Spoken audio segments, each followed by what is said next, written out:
અને એને સારી રીતે હલાવી લઈશું. હેલો એવરીવન, આજે હું તમારી માટે ચાંદીના વાસણોને કેવી રીતે સાફ કરવા એ વિડીયો લઈને આવી છું. જો આ મારે ભગવાનની ચાંદીની વાટકી છે. તમે જોઈ શકો છો કે કેવી કાળી પડી ગઈ છે. તો આ કાળી પડી ગયેલી ચાંદીને આપણે ફક્ત ને ફક્ત 2 થી 3 મિનિટમાં કેવી રીતે સાફ કરવી એ વિડીયો હું તમારી સાથે શેર કરી રહી છું. તો ચલો જરા પણ વાર કર્યા વગર વિડીયો શરૂ કરીએ. ચાંદીના વાસણો સાફ કરવા માટે સૌથી પહેલા તમારે એક તપેલીમાં પાણીને ગરમ કરવા મૂકવાનું છે.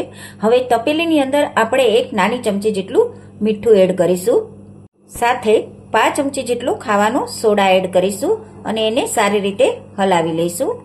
પાણીનો એક ઉભરો આવી જાય એટલે કે બરાબર ગરમ થઈ જાય પછી અંદર આપણે ચાંદીની કોઈ પણ વસ્તુ હોય, છડા હોય કે ચાંદીની બંગડી હોય કે ચાંદીના ભગવાનના વાસણ હોય કે વાટકી હોય, એ તમે અંદર એડ કરીને સાફ કરી શકો છો.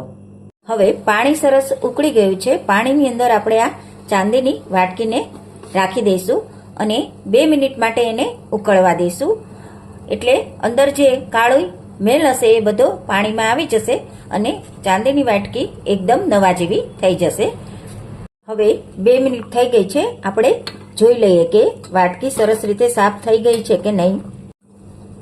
તમે જોઈ શકો છો કે એકદમ સરસ વાટકી થઈ ગઈ છે. થઈ ગઈ ને મસ્ત મજાની. જો તમને મારો આ વિડીયો પસંદ આવ્યો હોય ને તો લાઈક, શેર અને સબસ્ક્રાઈબ કરવાનું જરૂર ન ભૂલશો. અને હા, મારી આ ટ્રીકને જરૂરથી ફોલો કરજો. હવે હું તમને મળીશ મસ્ત મજાના નવા વિડીયોની સાથે. Bye bye.